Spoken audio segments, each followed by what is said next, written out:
ৰঙিয়াৰ দুবুক আৰক্ষীয়ে জব্দ কৰিছে শ বাইক।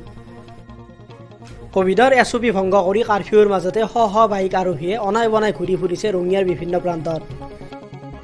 সেই সকলোৰে বিৰুদ্ধে আৰক্ষীয়ে লৈছে কঠোৰ পদক্ষেপ। সেই সকলোকে থানা চৌহদতে ৰখাই থৈছে। এফালৰ পৰা সকিয়নি প্ৰদান কৰিছে কাৰফিউৰ মাজত ওলাই নাহিবলৈ। লগতে সকলো বাহনকে 1000 টকাকৈ জৰিমনা বিহিছে আৰক্ষীয়ে।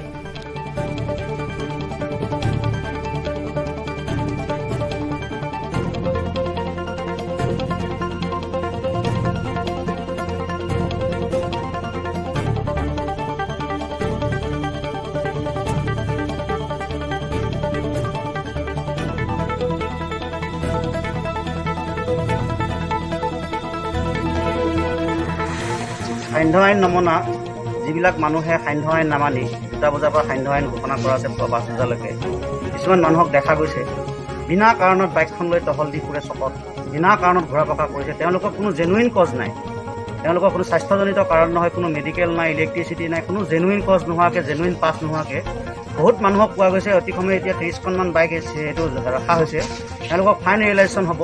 তেওঁলোকে কোনো ধৰণৰ উপযুক্ত প্ৰমাণ পত্ৰ দিব পৰা নাই কিয় তেওঁলোকে নিশা সান্ধ্য আইন ভংগ কৰি ঘূৰা পকা কৰিছে।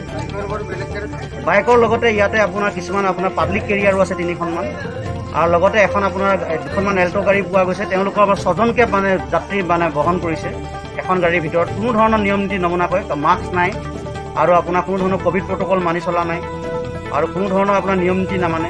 তো এওঁলোকক আজি প্ৰাথমিকভাৱে এতিয়া আজি আমি ফাইন ৰিয়েলাইজেশ্যন কৰিম। আৰু আমাৰ এই ট্ৰেফিকৰ বিষয়া মহোদয় আহি আছে, তেখেতে আপোনালোকক ফাইন কাটিব। আৰু বাদ বাকীখিনিতো আপোনালোকে সকলোৱে দেখিছেই যে সান্ধ্য আইনটো আপোনালোকক ভংগ কৰি কিছুমান মানুহে টিঘিল ঘিলনিটো বহুত বেছি হৈছে। আৰু দিনৰ ভাগত তেওঁলোকক মাইক দি ঘোষণা কৰা হৈছে যে কোনো কাৰণতে বাইকত নিশাৰ ভাগত কাৰফিউ চলি থকা সময়ত ঘৰৰ পৰা নোলাব। বাইকত ইমাৰ্জেঞ্চি কাৰণতহে এজন মানুহ ঘূৰা পকা কৰিব। ইমাৰ্জেঞ্চি কাৰণত কোনোবা যদি মেডিকেলত মহিলা লৈ আহিছে তেওঁলোককো এলাও কৰা হৈছে, কিন্তু বিনা কাৰণত আপুনি কোনো কজ নোহোৱাকৈ আপোনাৰ টিঘিল ঘিলনি বহুত বাঢ়ি গৈছে। আৰু সেইকাৰণে আজি কমচে কম এই 30খনমান বাইক গাড়ী আৰু এইবিলাক আপোনাৰ ফাইন ৰিয়েলাইজেশ্যনৰ কাৰণে ৰাখি থোৱা হৈছে। অলপ দেৰি পাছতে ট্ৰেফিক মহোদয়ে আহি ফাইন কাটিব আৰু তেওঁলোকক যাব দিয়া হ'ব প্ৰথমবাৰৰ কাৰণে। এইটো দবক আৰক্ষী, আমাৰ দবক থানা।